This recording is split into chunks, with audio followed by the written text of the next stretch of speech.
संसार में शायद ही कोई ऐसा हो जिसके जीवन में कभी दुख ना आया हो। आदमी छोटा हो या बड़ा, धनी हो या फिर निर्जन, ताकतवर हो या फिर कमजोर, हर व्यक्ति को कभी ना कभी किसी बात का दुख जरूर होता है।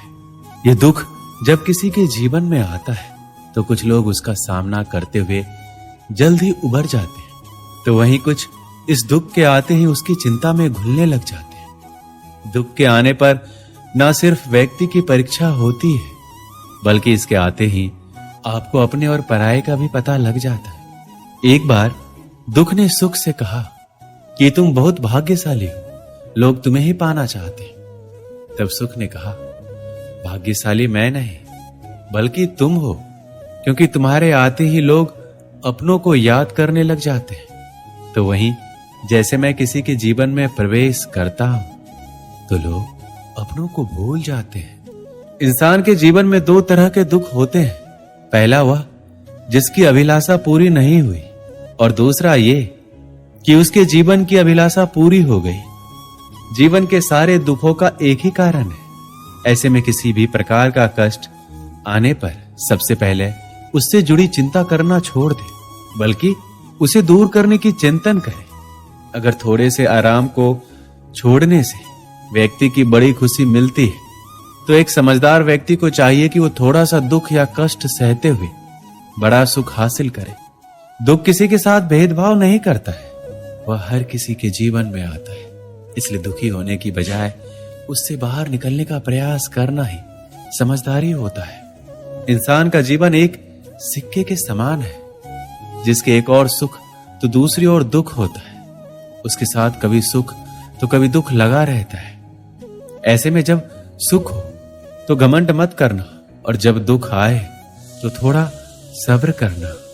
किसी ने ठीक ही कहा है कि जिंदगी का रोना भी कोई रोना है। जिंदगी रोकर काटो या हंसकर, वो तो कट ही जाती है। सुख और दुख जिंदगी के खेल है। इन्हें खेल की तरह खेलते हुए चलने का नाम ही जिंदगी है। अगर दुखों को नजरअंदाज ना किया जाए तो जीना मुश्किल हो जाता है। दुख का प्रत्यस्थ रूप जितना बड़ा दिखाई देता है, अंदर से वो उतना ही खोखला और कमजोर होता है। अगर विचारों को मजबूत बनाकर रखा जाए तो दुख हवा के झोंके के साथ गायब होने वाली पानी के बुलबुलों की तरह होते हैं। दुख, तकलीफ, आपदाएं इंसान की जिंदगी के साथ जुड़ी हुई ऐसी अप्रासंगिक घटनाएं हैं जो क्षति पहुंचाकर हमें विचलित कर देती है। कभी कभी तो अविवेकी इंसान सहन शक्ति के अभाव में अपना होश खो बैठता है। मुसीबतों को टालने की कोशिश करते हुए भी हमारा मन विचलित हो ही उठता है। आगे बढ़ने के सारे दरवाजे बंद होते देखकर सिर पकड़कर बैठने के सिवाय कोई और रास्ता नजर नहीं आता। आखिर ऐसा क्यों होता है? कारण है हमारी नकारात्मक सोच और चिंतन हम पर हावी हो जाते हैं। कहते हैं कि इंसान जैसा सोचता है वैसा ही बन जाता है। अगर सोच सकारात्मक होगी तो दुख में भी कहीं ना कहीं सुख की अनुभूति होगी। परीक्षा के समय आप देख सकते हैं कि कई छात्र डटकर सामना करते हैं, तो कई हार मान लेते हैं और डिप्रेशन में चले जाते हैं, या तो कई लोग परीक्षा देने ही नहीं जाते।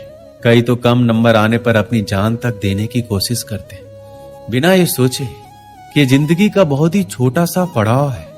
प्रकृति ने हमें रास्ता बताया है कि दुख तकलीफों के समय रोने, सिर पीटने या डरने की बजाय अपने आप पर, अपने कर्मों पर विश्वास रखिए, जिससे कि आगे बढ़ने के लिए शक्ति, प्रेरणा और लक्ष्य मिले। किस्मत भी उन्हीं का साथ देती है जिनमें कुछ करने का साहस होता है। हर एक दिन एक जैसे नहीं होते। प्रकृति का नियम है कि रात के बाद दिन जरूर आता है। यहां कुछ भी स्थायी नहीं है। बुरे वक्त में हमें भी सुख रूपी सुबह का खुशी खुशी इंतजार करते रहना चाहिए, जो हमारे लिए एक नई ऊर्जा का निर्माण करती है। दूसरों से तुलना करके अपने भाग्य को कोसने की बजाय अपनी अच्छी बुरी आदतों, कमजोरियों और ताकतों को परखें और हिम्मत न हार कर आगे बढ़ते रहें। श्री कृष्ण कहते हैं, जीवन में कभी भी किसी चीज को लेकर अभिमान नहीं करना चाहिए, क्योंकि पत्थर जब पानी में गिरता है तो अपने वजन के चलते ही उसमें डूब जाता है। जिंदगी अध्यापक से ज्यादा सख्त होती है, क्योंकि अध्यापक आपको सबक सिखाने के बाद आपकी परीक्षा लेते हैं, लेकिन जिंदगी परीक्षा लेकर आपको सबक सिखाती है। जिस तरह हवा कभी भी एक दिशा में नहीं बहती, समय समय पर बदलती रहती है, कुछ ऐसे ही आपकी किस्मत भी है जो समय समय पर बदलती रहती है। इसलिए जीवन में आने वाले किसी भी दुख, नाकामयाबी से कभी निराश ना हो। मनुष्य के जीवन में कभी भी समस्याएं या फिर कहें चुनौतियां कभी भी यूं ही नहीं आया करती है। इनके आने में एक संदेश छिपा होता है कि आने वाले समय में आपको जीवन में बड़ा बदलाव लाना है। यदि आप चाहते हैं कि आपको अपनी मेहनत का पूरा फल समय पर मिले, तो आपको उसके करने का तरीका या फिर कहें तो खुद के जीवन में बदलाव लाना होगा। खुद को भीड़ का हिस्सा बनाने से रोकना होगा, क्योंकि भीड़ में जाने वाले व्यक्ति की पहचान कहीं गुम हो जाती है। सफलता अंतिम नहीं है, असफलता घातक नहीं है। यह आगे बढ़ते रखने का साहस है जो मायने रखता है कि सफल सिर्फ सपनों के लिए मत बनो, बल्कि उनके लिए भी बनो जो तुम्हारा मजाक उड़ाते हैं। तुम्हारा सबसे बड़ा दुश्मन तुम्हारा खुद का आलस है। इंतजार मत कीजिए, सही समय कभी नहीं आता। छोटे मन से कोई बड़ा नहीं होता, टूटे मन से कोई खड़ा नहीं होता।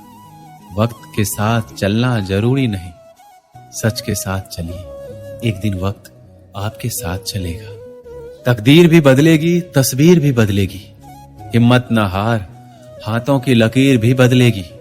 जो लोग असफल होने से डरते हैं, वो कभी भी सफलता की खुशियों का अनुभव नहीं कर सकते। धैर्य ही है जो जिंदगी की किताब के हर पन्ने को बांध कर रखता है। इंतजार करने वालों को तो सिर्फ उतना ही मिलता है जितना कोशिश करने वाले छोड़ देते हैं। अगर परमात्मा तुम्हें कष्ट के पास ले आया है, तो अवश्य ही वो तुम्हें कष्ट के पार भी ले जाएगा। स्वयं खुद को साबित करो, दूसरों को नहीं। महानता कभी ना गिरने में नहीं है, बल्कि हर बार गिरकर उठ जाने में है।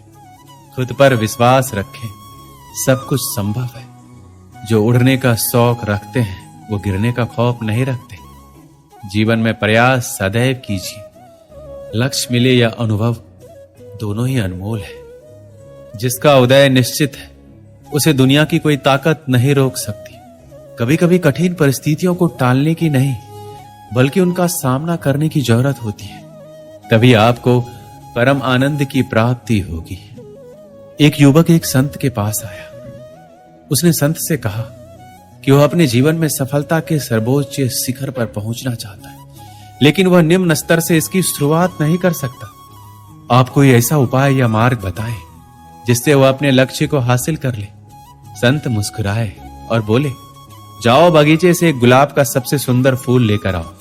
शर्त यह है कि तुम जिसे पीछे छोड़ दोगे, उसे दोबारा नहीं तोड़ सकते। युवक शर्त मान गया और बगीचे की ओर चला गया।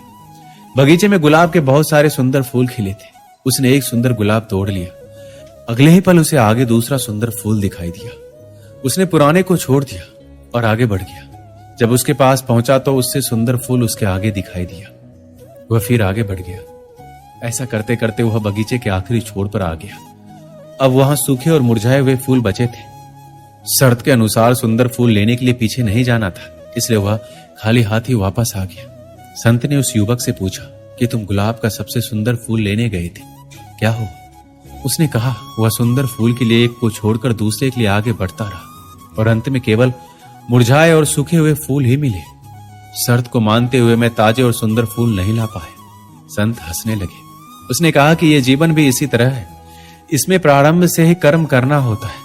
कई बार देखा गया है कि सफलता उसी कार्यों और अवसरों में ही होती है। जो लोग अधिक तथा सर्वोच्च की चाह में केवल आगे बढ़ते जाते हैं, आखिर में उनको भी खाली ही हाथ आना पड़ता है। संत की बातों को युवक समझ गया था। उसने अब सभी कार्यों को पूरी लगन और मेहनत से करने का निश्चय किया, ताकि जीवन में मिले अवसरों का पूरा लाभ उठा पाए। दोस्तों, इस वीडियो में बस इतना ही। मिलते हैं अगली वीडियो में। अपना ख्याल रखिएगा। जय श्री कृष्ण।